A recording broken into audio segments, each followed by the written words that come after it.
बिस्मिल्लाहिर्रहमानिर्रहीम, अस्सलाम वालेकुम नाज़रीन, मैं हूं कंबर ज़ैदी। प्रोग्राम देख रहे हैं आप कैपिटल टुडे। नाज़रीन, वज़ीर आज़म ने ऐलान किया कि सेनेट इंतखाबात हम मार्च में नहीं फरवरी में कराएंगे, लेकिन हम देख रहे हैं कि पीडीएम उस ऐलान से परेशान हो गई। कल पीपल्स पार्टी ने कॉन्फ्रेंस की, प्रेस कॉन्फ्रेंस करते हुए उनका कहना था कि वज़ीर आज़म ऐसा ऐलान कैसे कर सकते हैं, ये ऐलान तो इलेक्शन कमीशन ने करना था। आज मरियम नवाज साहिबा बोल उठी और मरियम नवाज साहिबा ने भी यही नुक्ता उठाया कि वज़ीर आज़म आखिर जल्दी इलेक्शन क्यों चाहते हैं, ये वज़ीर आज़म कैसे ऐलान कर रहे हैं, ये तो इलेक्शन कमीशन का काम है। क्या वज़ीर आज़म खुद चीफ इलेक्शन कमिश्नर बन रहे हैं? मरियम नवाज साहिबा ने आज प्रेस कॉन्फ्रेंस में क्या कहा, आपको सुनवाते हैं। जो भी इलेक्शंस अनाउंस होने होते हैं, उनका जो स्केड्यूल अनाउंस होना होता है, वो आईन पाकिस्तान ने एक इदारा बना रखा है जिसका नाम है इलेक्शन कमीशन ऑफ पाकिस्तान। ये सारे फैसले, ये सारी अनाउंसमेंट्स जो हैं, ये ईसीपी को करनी है। ये कोई प्राइम मिनिस्टर ये चीज़ नहीं कर सकता। आपने किस हैसियत में ये जो 1 महीना पहले का ऐलान है इलेक्शन होल्ड करने का सेनेट का, वो आपने किस हैसियत में किया? क्या आपने आईने पाकिस्तान को नहीं देखा? क्या आपके किसी, जो आपने इतनी बड़ी फौज ज़फ़र मौज रखी हुई है अपने वज़रा की, अपने मुशीरान की, किसी ने आपको ये नहीं बताया कि आप आईने पाकिस्तान के रो से ये ऐलानात आप खुद नहीं कर सकते? ये इलेक्शन कमीशन ऑफ पाकिस्तान का काम है। या फिर आपने आईने पाकिस्तान का हुलिया बिगाड़ने का और इदारों के हुलिया बिगाड़ने का ठेका आपने अपने सर ले लिया और उसको आप बड़ी बखूबी अंजाम दे रहे। पीडीएम परेशान क्यों नजर आ रही है? अगर इलेक्शन मार्च की जगह फरवरी में हो जाए, आज इस पर बात करेंगे। पीपल्स पार्टी ने भी ये गिला किया, मरियम नवाज साहिबा भी गिला करेंगे, और हुकूमत ने किस हैसियत में ये बयान दिया, इस पर आज डिबेट करेंगे। इसके साथ साथ अटॉर्नी जनरल कहते हैं कि हमने शो ऑफ हैंड्स की बात नहीं की, हम चाहते हैं कि जो सीक्रेट बैलेटिंग होती है उसकी जगह ओपन बैलेट हो।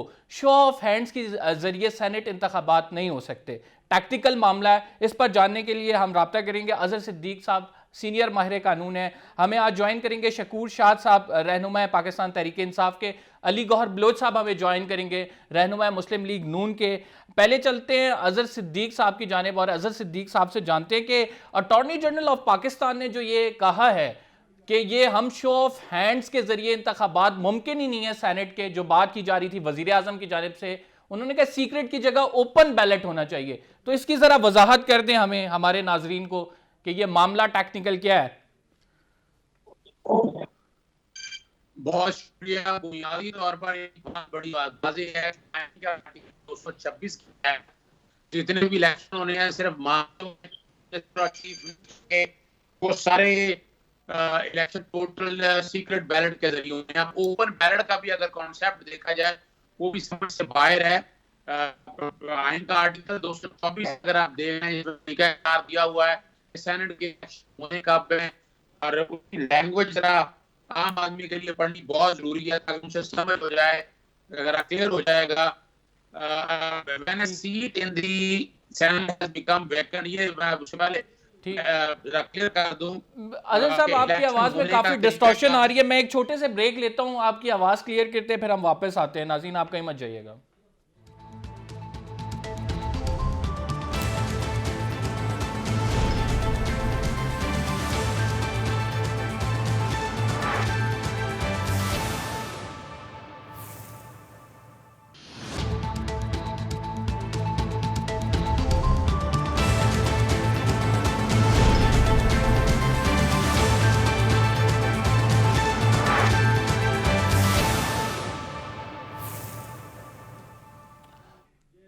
वेलकम बैक नाज़रीन। और ब्रेक पे जाने से पहले हमने मरियम नवाज साहिबा का क्लिप सुनाया था, जो आज मरियम नवाज साहिबा ने प्रेस कॉन्फ्रेंस की, जिसमें उन्होंने कहा जलसे जुलूसों से फ़र्क नहीं पड़ता, तो सेनेट इंतखाबात जल्द क्यों करवाए जा रहे हैं, कबल अज़ वक्त क्यों करवाए जा रहे हैं। अब्दुल शकूर साहब हमारे साथ मौजूद हैं। शकूर साहब, आप लोगों को अगर प्रेशर नहीं है जलसे जुलूसों का, तो सेनेट इंतखाबात पहले क्यों? उन्होंने तो पहले ऐलान किया था कि 1 फरवरी को हम लॉन्ग मार्च की डेट देंगे, तो आपने प्रेशर में आके ये डिसीजन लिया?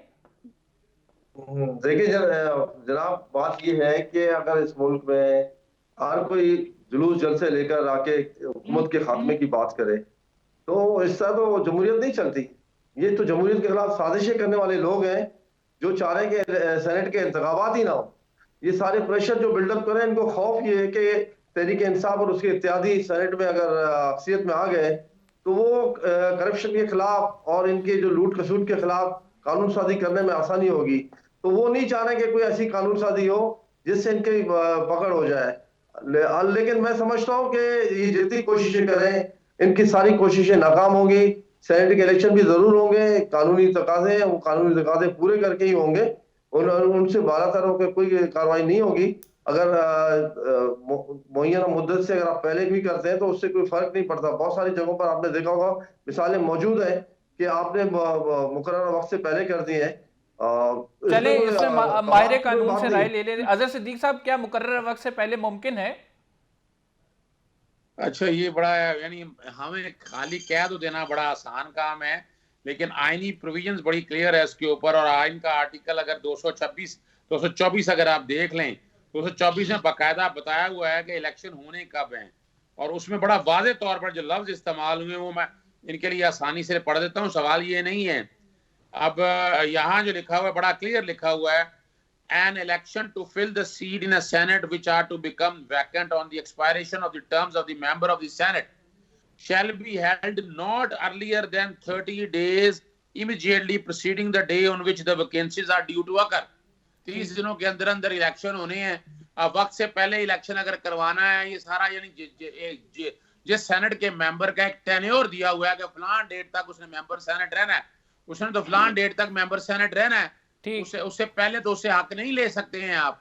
और ये सारा काम, दूसरी जो बात जहां तक है, यानी ये इन मैं शॉर्ट जो आप कह रहे समझता हैं हूँ कि ये पॉलिटिकल गिमिक्स, मुश्किल है ये काम, आसानी इतना ये आसान नहीं है पॉलिटिकल इसकी। गिमिक्स है जहरी साहब, ये जी जी बेसिकली जी। पॉलिटिकल गिमिक्स है।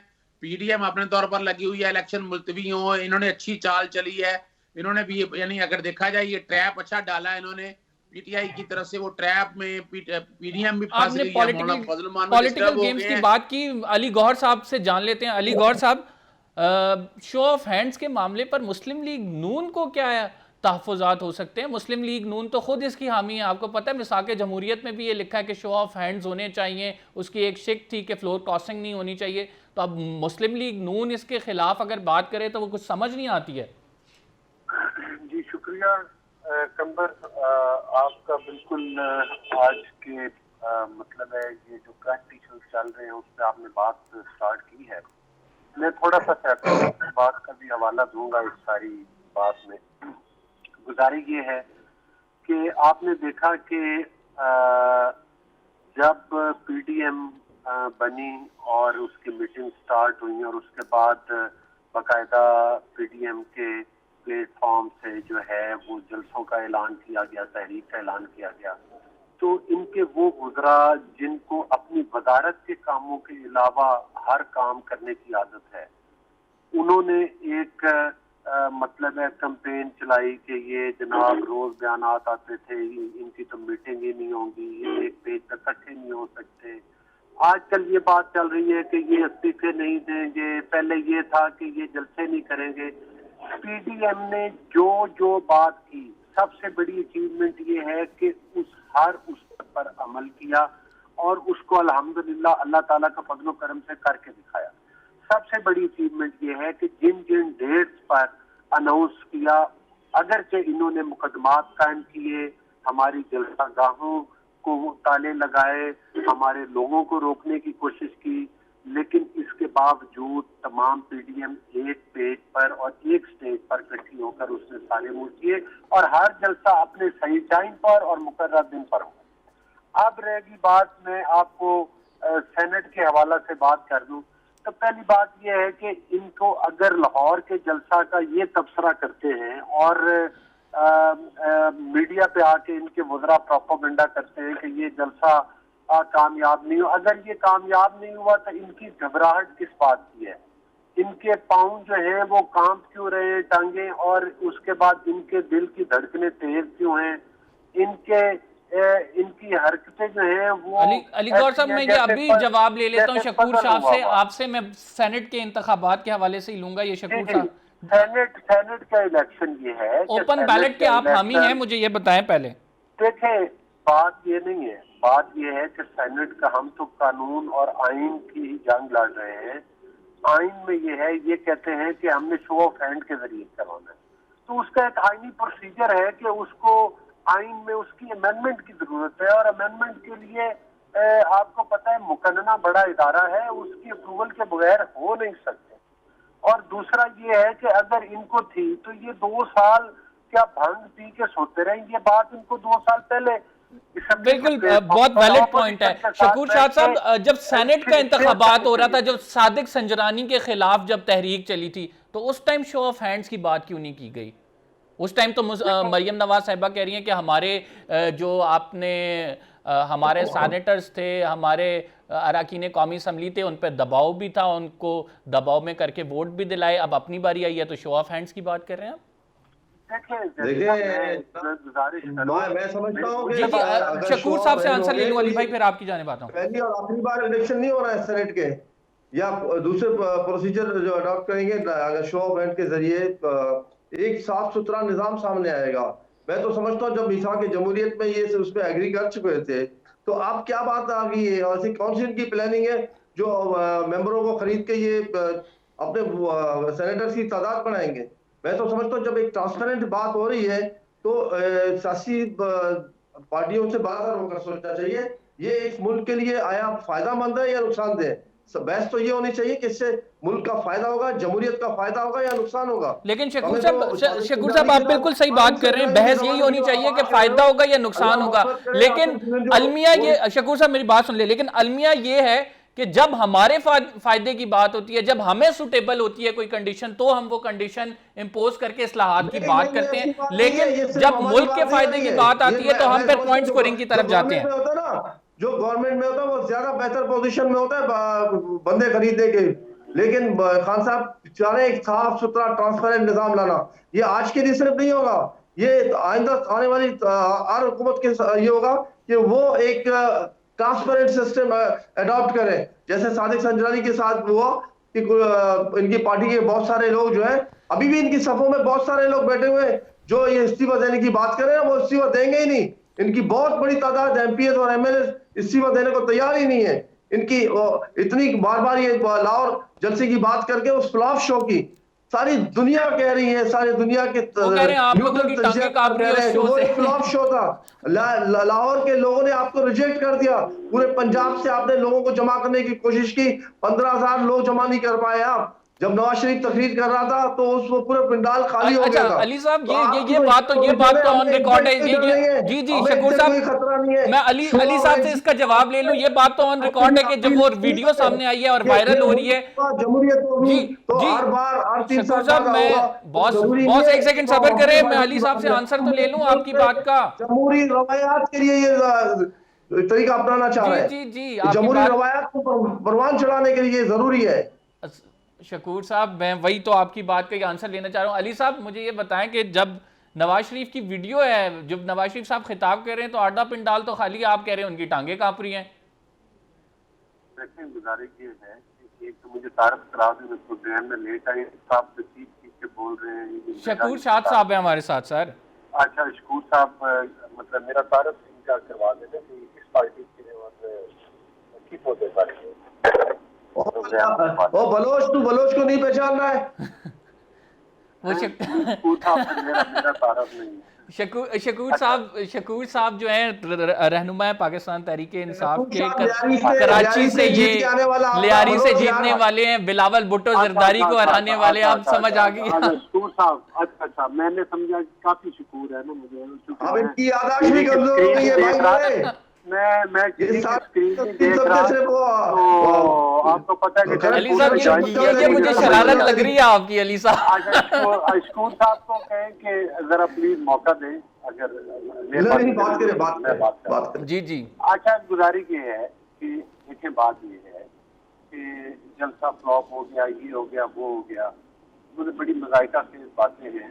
सूरत ये है कि अगर इस वक्त जो पाकिस्तान का पूरा मीडिया, जिस वक्त पाकिस्तान के इदारे, जस्टिस सिद्दीकी का आपको याद होगा कि उन्होंने अदलिया के बारे में क्या बयान दिए, और सुप्रीम कोर्ट ने जो नैब के बारे में कहा। मेरा बात करने का मकसद है ये है कि ये इस वक्त सिलेक्टेड गवर्नमेंट है, कठपुतलियों की हुकूमत है, और वो मतलब है कि इस वक्त हुकूमत के दौरे जो है, आप तो रहे भाई आप मुझे बात करने दो, या आप कर ले मैं खामोश हो जाता हूँ, या मेरी सुनने दो, मैं बात कर। अली साहब जारी रखें अपनी गुफ्तगू। जी मैं ये गुजारिश कर रहा हूँ कि इस वक्त पूरी जो असेंबली है, कंबर साहब वो एक रिटायर्ड कर्नल चलाता है, वो आके स्पीकर को और इनको डायरेक्शन देता है, वो जॉन सा ऑर्डिनेंस का है वो ये जारी कर देते हैं, जॉन से कवानीन का है वो पास कर देते हैं एक, और ये कठपुतली जो है इनकी डोरे कहीं और से हिलती है, लिहाजा ये तो मैटर नहीं करता कि ये लोग क्या कहते हैं या हमें क्या कहते हैं। अब मैं आता हूँ इस तरफ कि ये सेनेट के इलेक्शन पर आपने क्वेश्चन किया। देखें, सेनेट के इलेक्शन हमारे कानून में और आइन में है कि अगर हम उसको कोई तब्दीली करें तो उसके लिए जरूरी है कि उसको असेंबली में ले जाके आइन में अमेंडमेंट की जरूरत है। तो ये कठपुतलियों को बताना जरूरी है कि ये नहीं है कि आप इलेक्शन से चंद दिन पहले कह दें असेंबली। आप सबसे बड़ा इनका ब्लंडर देखें, ब्लंडर तो नहीं साजिश में कहूंगा, कि पिछले 2 महीने से इन्होंने 1.5 महीने से असेंबली का इजलास बंद किया हुआ है, कायमा कमेटी की मीटिंग बंद की हुई है। हर काम, जब ये करप्शन करते हैं तो स्टे ऑर्डर के पीछे छुप जाते हैं, जब ये लोगों को फेस ना कर सके, कानून साजी को रोकना चाहें तो फिर ये कोरोना के पीछे छुप जाते हैं। दुनिया का हर काम चल रहा है, लेकिन असेंबली के ऊपर इन्होंने ताले लगा दिए, क्योंकि ये जमहूरियत पर यकीन ही नहीं रखते, ना ये जमहूरी तरीके के साथ आए। सेनेट में भाई आपको 2/3 मेजोरिटी के साथ अमेंडमेंट करनी पड़ेगी, और इस वक्त इनकी पार्टी में बैठे हुए जो लोग हैं वो हमसे राब्ते में हैं। वो कहते हैं कि हम हल्के में जाकर अपनी आवाम को फेस नहीं कर सकते, हम हल्के में जाकर लोगों को फेस नहीं कर सकते, महंगाई इतनी है, करप्शन इतनी है, हम अपनी पार्टी की कारकर्दगी से मायूस हैं। अगर मैं गलत नंबर बात कर रहा हूं तो आप बजट स्पीचेस असेंबली के रिकॉर्डिंग निकलवा कर सुन लें।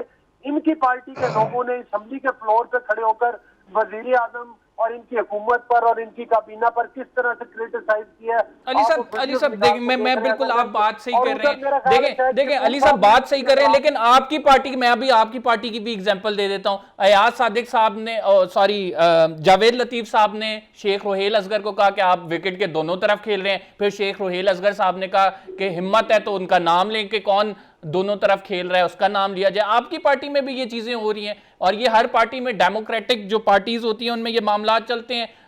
इंडिविजुअल्स का रुझान किसी तरफ होता है, कभी किसी तरफ होता है। लेकिन मामला ये है कि अगर हम इस्लाहात की बात कर रहे हैं तो क्या वो इस्लाहात सिर्फ हम तब करेंगे जब वो हमें फायदा पहुंचा रही होंगी, या फिर इस्लाहात इस कौम के लिए करेंगे? मैं अजहर सिद्दीक साहब की जानिब जाना चाहूंगा। अजहर साहब, सुप्रीम कोर्ट में अगर ये मामला जाता है, आप क्या देखते हैं कि हुकूमत जो रिलीफ सुप्रीम कोर्ट से चाह रही है वो मिल सकेगा?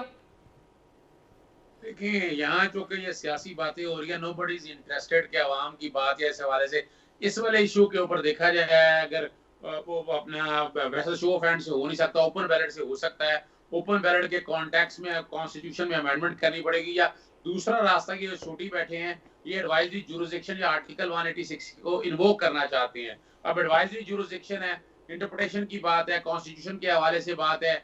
अब अगर ये मामला लेके जाते हैं सुप्रीम कोर्ट के सामने 186 को सामने रखते हुए, तो सुप्रीम कोर्ट इंटरप्रिटेशन तो कर सकती है, लेकिन सीक्रेट बैलेट का तो नहीं कह सकती है। अब सॉरी शो ऑफ हैंड का तो नहीं कह सकती है। अब आइन में लिखा हुआ है। अब ट्रांसपेरेंसी, अब प्रॉब्लम यहाँ ये है कि इस वक्त हो ये रहा है कि यहाँ पर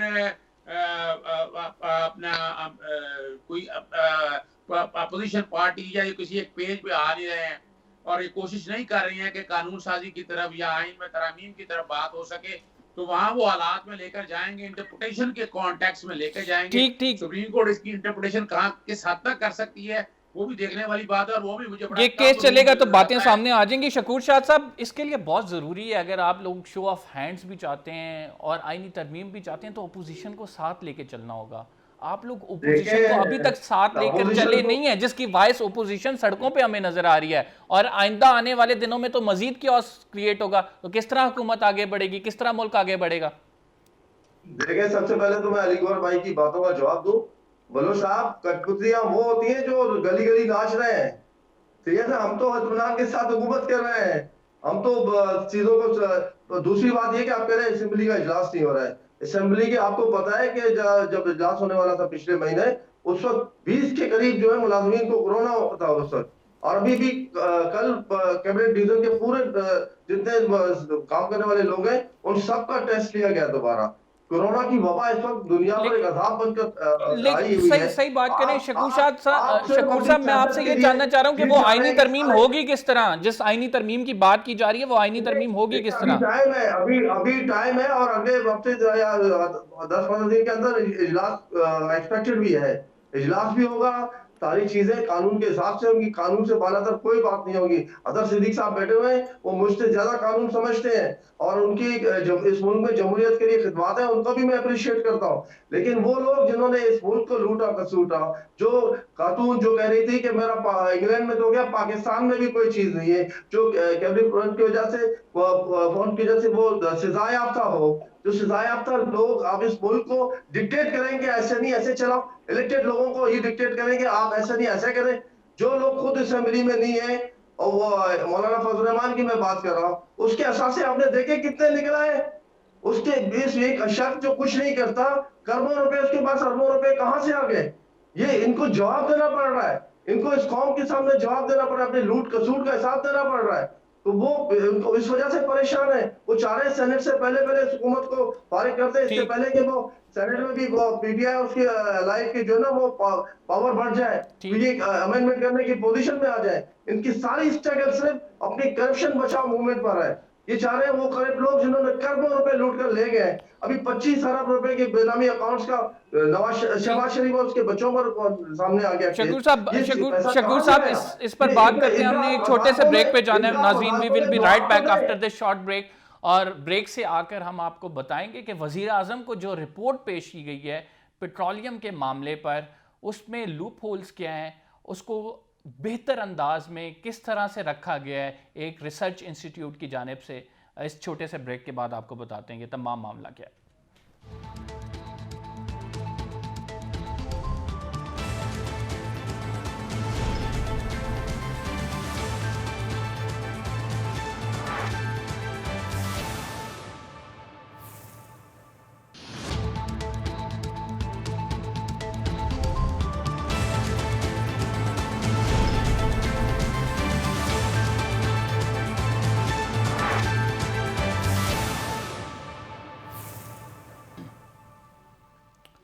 वेलकम बैक नाज़रीन। जून में पेट्रोल का बहरान पैदा हुआ था और उस हवाले से वजीर आजम ने एक कमीशन कायम किया था जिसकी रिपोर्ट आई है और वजीर आजम को पेश की गई है काबीना में।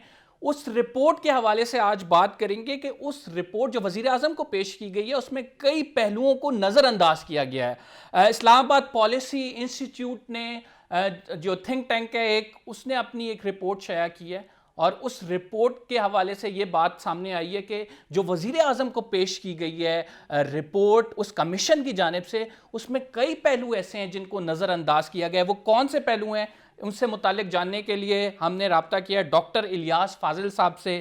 माहिर तवानाई हैं IPI में। बहुत बहुत शुक्रिया इलियास फाजिल साहब आपका हमें ज्वाइन करने के लिए। सर, कौन से ऐसे पहलू हैं जिनको मद्देनजर नहीं रखा गया और रिपोर्ट वजीर आजम तक पहुंचा दी गई है और हम देख रहे हैं कि उस पर वजीर आजम ने रिकमेंडेशंस के लिए एक कमीशन भी बना दिया है? जी शुक्रिया आपके सवाल का।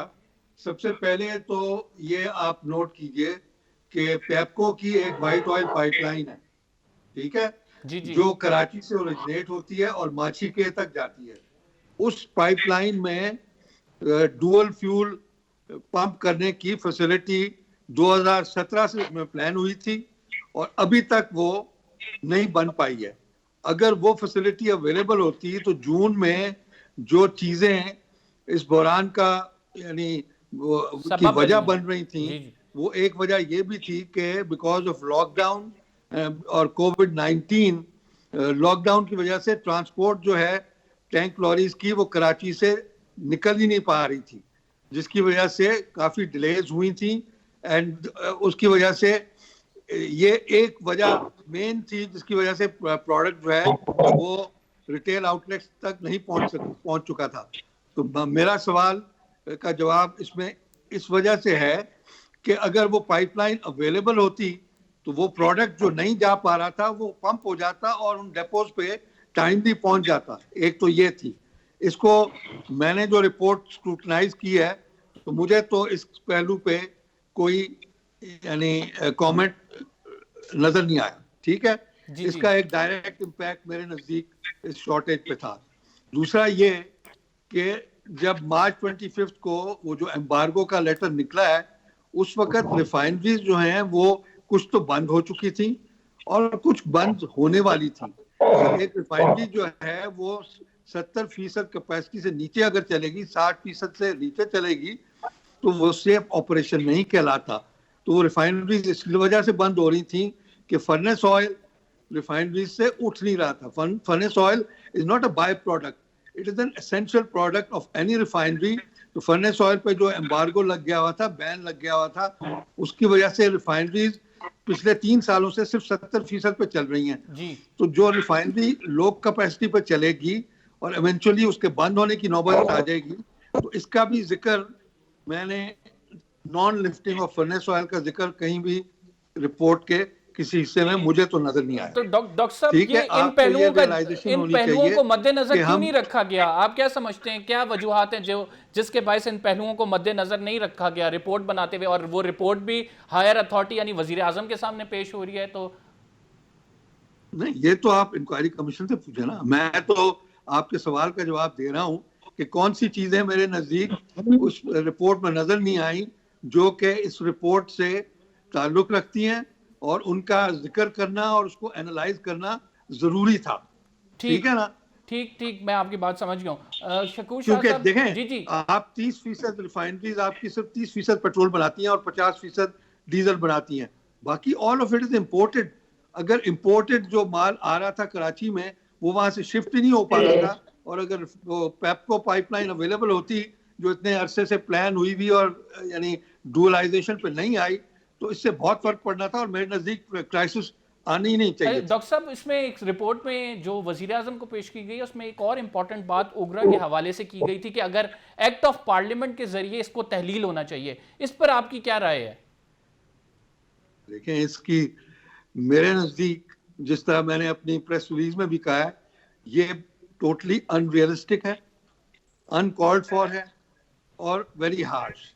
देखें, एक रेगुलेटर का एक फंक्शन होता है, उस रेगुलेटर के फंक्शन को आप स्क्रूटनाइज जरूर कीजिए, लेकिन उस फंक्शन की जरूरत को इस तरह तहलील करने की का मकसद क्या है? और ये इस तरह के जो हार्श डिसीजंस या रिकमेंडेशंस आई हैं, उससे जो मैंने पॉइंट आउट भी किया है अपनी प्रेस रिलीज में, कि आपको ये रियलाइज करना चाहिए कि the impression that you are sending out to potential investors who are investing in Pakistan और who plan to invest in Pakistan, उनको क्या मैसेज आप पहुंचा रहे हैं? And not only downstream sector जिसकी हम डिस्कशन कर रहे हैं, दूसरे सेक्टर्स में भी जो इन्वेस्टर्स आना चाह रहे हैं वो ये नहीं देखेंगे कि यहाँ पे क्या हो रहा है, और उनको इसकी वजह से कुछ वो हेजिटेशन नहीं होगी इन्वेस्टमेंट में। ठीक है ना? जी जी, got your point. Shakoor Shah साहब, आपकी जानिब जाऊंगा। वजीर आजम को एक रिपोर्ट दी गई है जिसमें लूप होल्स को आइडेंटिफाई किया है, ये जो आप खुद भी सुन रहे हैं डिस्कशन। तो वजीर आजम को ऐसी रिपोर्ट क्यों दी गई है जिसमें कहा गया है कि ओगरा को ही तहलील करें, और ओगरा बड़ा इंपॉर्टेंट रेगुलेटर है और अगर ये डिसीजन लिया गया तो उससे मुल्क को नुकसान भी हो सकता है? शकूर साहब, मैं आप जो बात कर रहे हैं, मैं समझता हूं कि अगर प्राइम मिनिस्टर को गलत रिपोर्ट दे जाए तो गलत रिपोर्ट भेजने वालों के खिलाफ सख्त तरीन कार्रवाई होनी चाहिए। इसमें कोई सियासत नहीं होनी चाहिए, ये सियासत नहीं है, ये मुल्क की मफाद की बात है। मेरे ऑनरेबल गेस्ट जो जिस तरीके से एनालाइज कर रहे हैं चीजों को, अगर आप पहले मुझे उनके जो पेपर थे वो अगर मुझे सेंड कर देते, मैं स्टडी भी करता तो एक बेहतर पोजीशन में होता कमेंट्स करने की और बात करने की। लेकिन मैं समझता हूँ प्राइम मिनिस्टर को गलत रिपोर्ट देने वाले, मैं इस तरह से मैं कह रहा हूँ कि खुद मेरे बारे में भी कभी मैं इंशाल्लाह हो सकता है मीडिया में आऊं या किसी प्रेस कॉन्फ्रेंस में सारी बातें करूं, मेरे खिलाफ भी गलत रिपोर्टें प्राइम मिनिस्टर को गई हैं। मैं एक एमएनए हूँ, इलेक्टेड एमएनए हूँ, और सबसे बड़ा अपसेट किया था मैंने, लेकिन मेरे खिलाफ भी मिसलीडिंग रिपोर्टें गई हैं।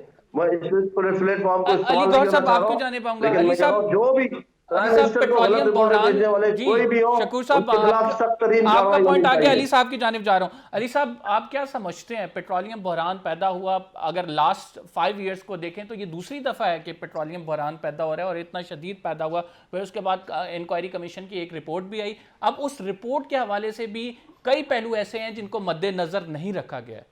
How do you see it? देखिए कमर साहब, गुजारिश ये है कि ये हुकूमत और इस हुकूमत के जो हवारी है वो सुबह शाम अरबों रुपए के खांचे लगा रहे हैं। नैब उनकी प्रोटेक्शन करता है, वो नैब इस सेंस में प्रोटेक्शन करता है कि जाहिर है वो इनको पूछता नहीं है, कोई इनको नोटिस नहीं भेजता, कोई नोटिस लेता नहीं है, इनके किसी बंदे के 90 रोज के रिमांड में लिए जाते, बल्कि क्लीन चिट की जाती है। पेट्रोलियम बरौन पे आप बात कर रहे हैं, मैं आपकी ना, जैसे तो इनके कई स्कैंडल हैं, मसलन DRT पिशावर का स्कैंडल है, अभी सुनामी ट्रीज में अरबों रुपए की इन्होंने करप्शन की, इसका प्राइम मिनिस्टर, अब वो अपना आप सुप्रीम कोर्ट की जजमेंट देख सकते हैं। पेट्रोलियम बरौन के ऊपर ये सूरत है कि इधर भी इन जो बड़ी पेट्रोलियम फर्म थी उन्होंने अरबों रुपए पाकिस्तान को नुकसान पहुंचाया, पाकिस्तान के अवाम को नुकसान पहुंचाया। जब पेट्रोल सस्ता था तब खरीदा नहीं और लोगों को आगे मिला नहीं, और वही पेट्रोल इन्होंने स्टॉक किया। उसके बाद जब पेट्रोल की कीमतें बढ़ी तब ऑटोमेटिकली बरौन खत्म हो गया और उन्होंने देना शुरू कर दिया। आपने उन्हें सिर्फ 5 करोड़ फाइन किया, जिन्होंने अरबों रुपए कमाए, अरबों रुपए। आपने 5 करोड़ उनको फाइन किया और उसका भी मेरे ख्याल है वो अपील में चलेंगे, उन्होंने DSCR को। तो गुजारिश करने का मकसद ये है कि ये तो बड़ा एक आसान तरीका है, इससे अच्छा मुल्क कौन सा है और इससे अच्छी हुकूमत क्या हो सकती है कि आप अरबों रुपए कमाएं, चाहे आप उसमें LNG में कमा लें। मतलब है कि जो चीज आपको वो नून लीग के रेट पे वो कंपनीज देने के लिए तैयार थी, $3 और $4 पर और समथिंग कुछ था, वो आप $14 से खरीद रहे हैं। अली साहब मैंने आपने पेट्रोलियम से कमा लिया, आपका पॉइंट आ गया। ठीक है, डॉक्टर साहब से एक इंपॉर्टेंट क्वेश्चन करना है, फिर मैं आपकी जाने पाऊंगा। डॉक्टर साहब मुझे ये बताएं कि मुस्तकबिल में ऐसे बहरान पैदा ना हो, इस हवाले से आपकी क्या तजावीज हैं?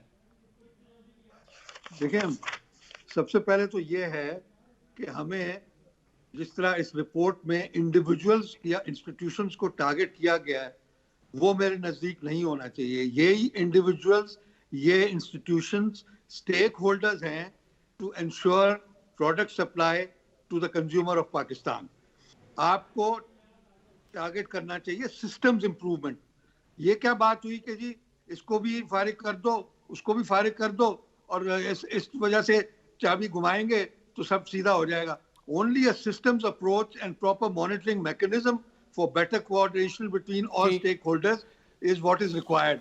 इस यानी जो बिलियंस ऑफ रुपीस की बात हो रही है, इसमें कुछ ऐसे पहलू भी इग्नोर किए गए हैं जो कमीशन के सामने अकॉर्डिंग टू माय इंफॉर्मेशन यानी पेश किए गए थे, लेकिन उनको इग्नोर करने की क्या वजह थी ये मुझे समझ नहीं आई। फॉर एग्जांपल एक पेज 83 पे जिक्र है एक एम्प्टी जो प्लॉटिपस का जो कि एक वेसल आया था, उसके बारे में 144 पे जो लिखा हुआ है और जो 183 पेज पे कहा गया है वो बिल्कुल उसके बरक्स है। अगर आप एक 6 कंपनी जो प्रोडक्ट लेके आ रही हैं उनको आप डिलिबरेटली आउटर पे रोक देंगे तो उनका नुकसान जो है वो भी तो कंसिडर होना चाहिए। तो मेरी रिक्वेस्ट जो ये नई कमेटी बनी है उससे ये है कि इन पहलुओं को जरा गौर से देखें और फिर जो रिकमेंडेशंस आए वो फ्यूचर के लिए प्रॉपर रिकमेंडेशंस होने चाहिए rather than the way the harsh recommendations have been made. Harsh recommendations नहीं होनी चाहिए। जो वज़ीर आज़म ने कमेटी बनाई है जो उसने रिकमेंडेशंस पर गौर करना है, उनको चाहिए कि तमाम पहलुओं को मद्देनज़र रखते हुए ऐसी पॉलिसी बनाएं कि आइंदा ना ये बहरान पैदा हो और ना ही कोई गैर कानूनी तरीके से पैसे कमा सके इस बहरान के ज़रिए। कंबर ज़ैदी को इजाज़त दीजिए। तीनों मौज़िज़ मेहमान ग्रामी का बहुत बहुत शुक्रिया। इंशाल्लाह कल आपसे मुलाकात होगी एक नए टॉपिक के साथ। फ़िलहाल के लिए इतना ही। अल्लाह हाफ़िज़।